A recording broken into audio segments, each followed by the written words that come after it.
Hi, I'm Rebecca Reesman, and I was a Congressional Fellow this year in the Office of Representative Derek Kilmer.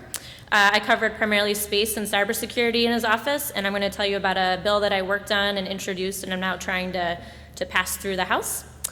This bill is about cybersecurity, and cybersecurity is pervasive throughout all aspects of our lives, from communication to the health sector, finance sector, so on and so forth, even the electrical grid, which makes it a difficult problem to tackle. It's very difficult to legislate because, again, it is pervasive across all of these domains.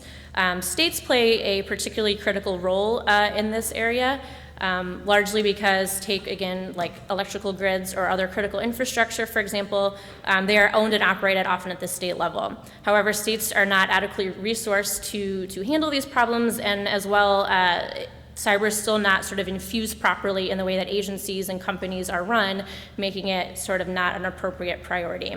So one thing the federal government tries to do to help is through grant programs. And there are existing grant programs through DHS that help with emergency preparedness, for example. However, cybersecurity, while it is allowed to be used for this, is not. And a lot of this is competing priorities between physical and non-physical security. Granted, cybersecurity can become very physical when our lights go out. So I worked on this bill, the State Cyber Resiliency Act. It is in both the House and the Senate. I found a bipartisan co-sponsor in the House as well as a Senate companion. This primes it very well to actually be passed one day because you have to go through both chambers. So maybe one day it will become a bill. Here I am dropping the bill, as the lingo goes, or introducing it. All that actually means is you hand a signed copy of the bill to a person standing in front of a door.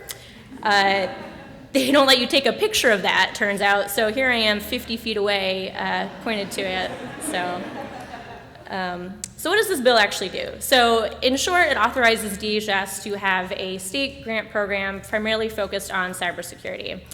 There's sort of two phases to it. First, states will create a resiliency plan, and that's basically them outlining their vulnerabilities and a path to fixing the problems, which is shockingly something that a lot of states are not really aware of.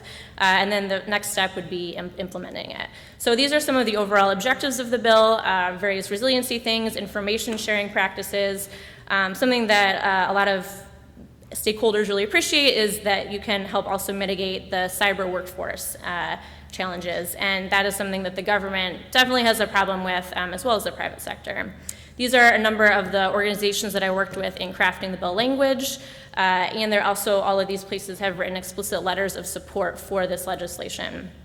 And so it's really important, to make sure that you're talking with the stakeholders in crafting the language, because these are the people that it affects, and so you don't want to legislate to them, you want to legislate sort of with them, if you will.